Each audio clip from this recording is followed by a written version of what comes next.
দেশের রাজনীতির মাঠ এখন এক অদ্ভুত এবং শ্বাসরুদ্ধকর রহস্যের জালে আটকে আছে।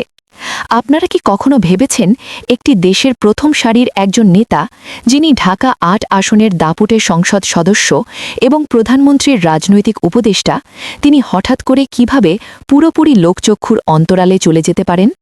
হ্যাঁ, আমরা কথা বলছি বিএনপির স্থায়ী কমিটির অন্যতম প্রভাবশালী সদস্য মির্জা আব্বাসকে নিয়ে। তিনি এখন কোথায়? কেন দেশের কোনো মূলধারার সংবাদ মাধ্যমে তার কোনো সঠিক খোঁজ নেই? বলা হচ্ছে তিনি নাকি মারাত্মকভাবে অসুস্থ। চিকিৎসার জন্য তাকে সুদূর মালয়েশিয়ায় নিয়ে যাওয়া হয়েছে। কিন্তু এই ডিজিটাল যুগে, যেখানে সামান্য একটি ঘটনারও শত শত ছবি আর ভিডিও মুহূর্তের মধ্যে ছড়িয়ে পড়ে, সেখানে এত বড় মাপের একজন রাজনৈতিকবিদের অসুস্থতার কোনো চাক্ষুষ প্রমাণ কেন জনগণের সামনে উপস্থাপন করা হচ্ছে না? কেন তার ব্যক্তিগত সচিব শুধু মৌখিক আশ্বাস দিয়ে যাচ্ছেন, কিন্তু কোনো ছবি প্রকাশ করছেন না? আর সবচেয়ে বড় প্রশ্ন, ঠিক যেই মুহূর্তে জনপ্রিয় তরুণ নেতা ওসমান হাদির হত্যাকারীরা পুলিশের হাতে ধরা পড়ল, ঠিক সেই সময় যাতেই মির্জা আব্বাস সাহেবের এই আকস্মিক অসুস্থতা কি নিছকই কোনো কাকতালীয় ঘটনা, নাকি এর পেছনে লুকিয়ে আছে কোনো গভীর রাজনৈতিক ষড়যন্ত্র? আজ আমরা এই সব অমীমাংসিত প্রশ্নের উত্তর খুঁজব। দর্শক, মূল ঘটনাটি গভীরভাবে বিশ্লেষণ করার আগে আমাদের একটু পেছনের দিকে ফিরে তাকাতে হবে। ঢাকা ৮ আসনটি দীর্ঘদিন ধরেই রাজনৈতিক হিসাব নিকাশের এক অন্যতম কেন্দ্রবিন্দু। গত নির্বাচনে এই আসনে মির্জা আব্বাসের সবচেয়ে বড় এবং শক্তিশালী প্রতিদ্বন্দ্বী ছিলেন ওসমান হাদি। ওসমান হাদি কোনো সাধারণ বা গতানুগতিক ধারার রাজনীতিবিদ ছিলেন না। বিশেষ করে জুলাইয়ের গণ আন্দোলনের পর থেকে তরুণ প্রজন্মের কাছে তিনি এক অবিসংবাদিত নেতায় পরিণত হয়েছিলেন। দামি গাড়িতে চড়ে বা বিশাল প্রোটোকল নিয়ে নয়, বরং রাস্তার ধারের টং দোকানে বসে চা সিঙাড়া খেতে খেতে সাধারণ মানুষের সাথে সরাসরি যোগাযোগ স্থাপন করাই ছিল তার রাজনীতির প্রধান হাতিয়ার। গণমাধ্যম থেকে শুরু করে সাধারণ ভোটার, সব জায়গায় ওসমান হাদি ছিলেন আলোচনার কেন্দ্রবিন্দু। মির্জা আব্বাসের মতো একজন প্রবীণ এবং অভিজ্ঞ রাজনীতিবিদের জন্য এই তরুণ নেতার আকাশচুম্বী জনপ্রিয়তা এক বিশাল হুমকির কারণ হয়ে দাঁড়িয়েছিল। তরুণদের ভোট ব্যাংক পুরোপুরি হাদির দিকে ঝুঁকে পড়েছিল। কিন্তু রাজনীতির এই সমীকরণ হঠাৎ করেই এক ভয়ঙ্কর মোড় নেয়। গত ১২ই ডিসেম্বর এক বর্বরচিত হামলায় ওসমান হাদি গুলিবিদ্ধ হন। পুরো দেশ তখন স্তব্ধিত। টানা কয়েকদিন মৃত্যুর সাথে পাঞ্জা লড়ে অবশেষে ১৮ই ডিসেম্বর এই সম্ভাবনাময় তরুণ নেতা মৃত্যুর কোলে ঢলে পড়েন। এই হত্যাকাণ্ডের পর ঢাকা ৮ আসনের রাজনৈতিক প্রেক্ষাপট পুরোপুরি বদলে যায়। ১২ই ফেব্রুয়ারির নির্বাচনে মির্জা আব্বাসের সামনে আর কোনো শক্তিশালী দেয়াল অবশিষ্ট ছিল না। ওসমান হাদি না থাকায় তরুণদের যে বিশাল ভোট ব্যাংক ছিল, তা এক প্রকার নেতৃত্বহীন হয়ে পড়ে। এর সরাসরি সুবিধা পান মির্জা আব্বাস। তিনি তার নিকটতম প্রতিদ্বন্দ্বী এনসিপির প্রার্থী নাসিরুদ্দিন পাটোয়ারিকে প্রায় ৫৭,০০০ ভোটের বিশাল ব্যবধানে পরাজিত করে খুব সহজেই সংসদ সদস্য নির্বাচিত হন।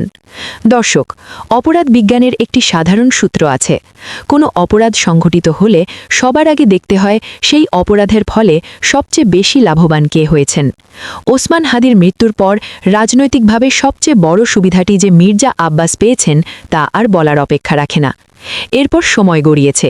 ঠিক তখনই গত ৮ই মার্চ ২০২৬ তারিখে আসে সেই চাঞ্চল্যকর খবর। ভারতের পশ্চিমবঙ্গের বনগাঁ সীমান্ত থেকে নাটকীয়ভাবে গ্রেফতার হয় ওসমান হাদি হত্যাকাণ্ডের দুই মূল হোতা।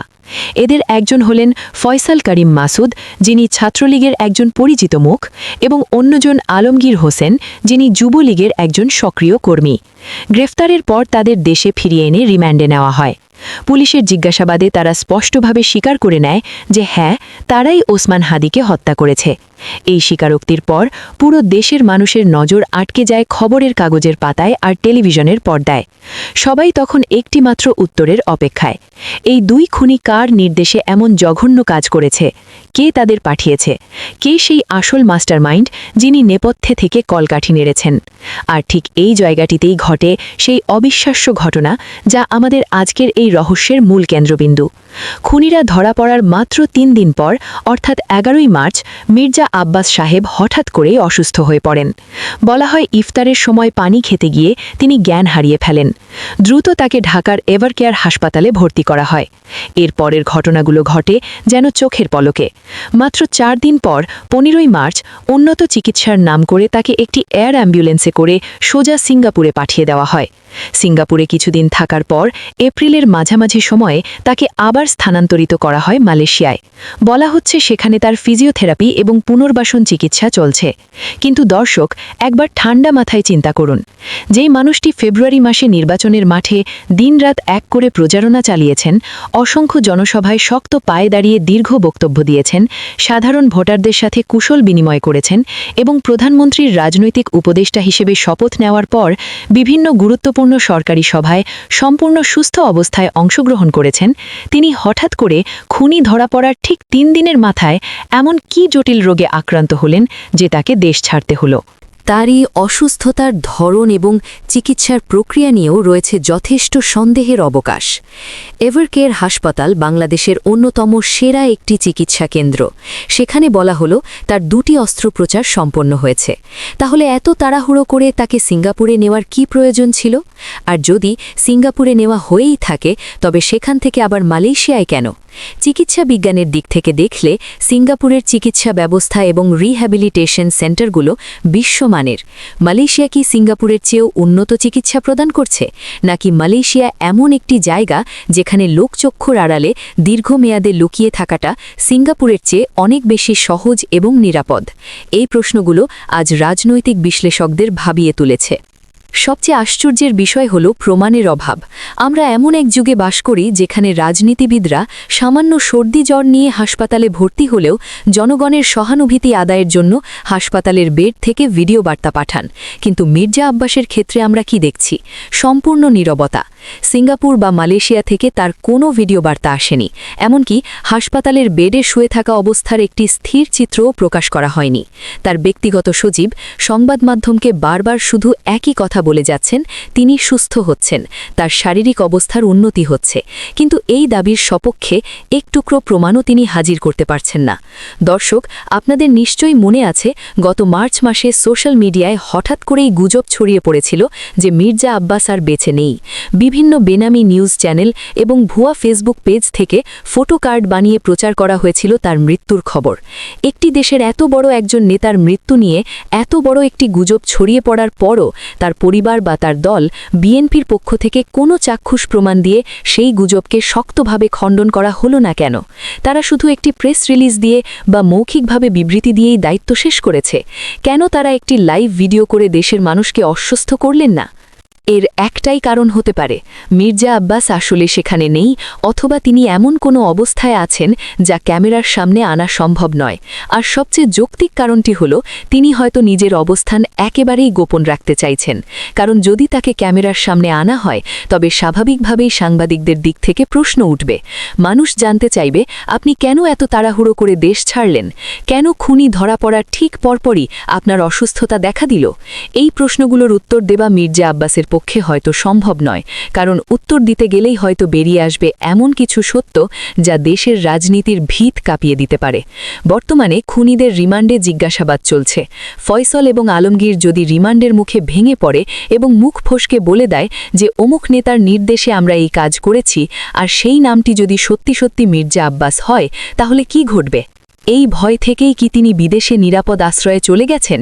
কারণ তিনি যদি দেশে অবস্থান করতেন এবং খুনিরা তার নাম প্রকাশ করে দিত, তবে আইন শৃঙ্খলা রক্ষাকারী বাহিনী তাকে জিজ্ঞাসা করতে বাধ্য হতো। একজন রাজনৈতিক নেতার জন্য খুনের মামলার মাস্টারমাইন্ড হিসাবে পুলিশের জেরার সম্মুখীন হওয়া কেরিয়ারের জন্য চরম ধ্বংসাত্মক।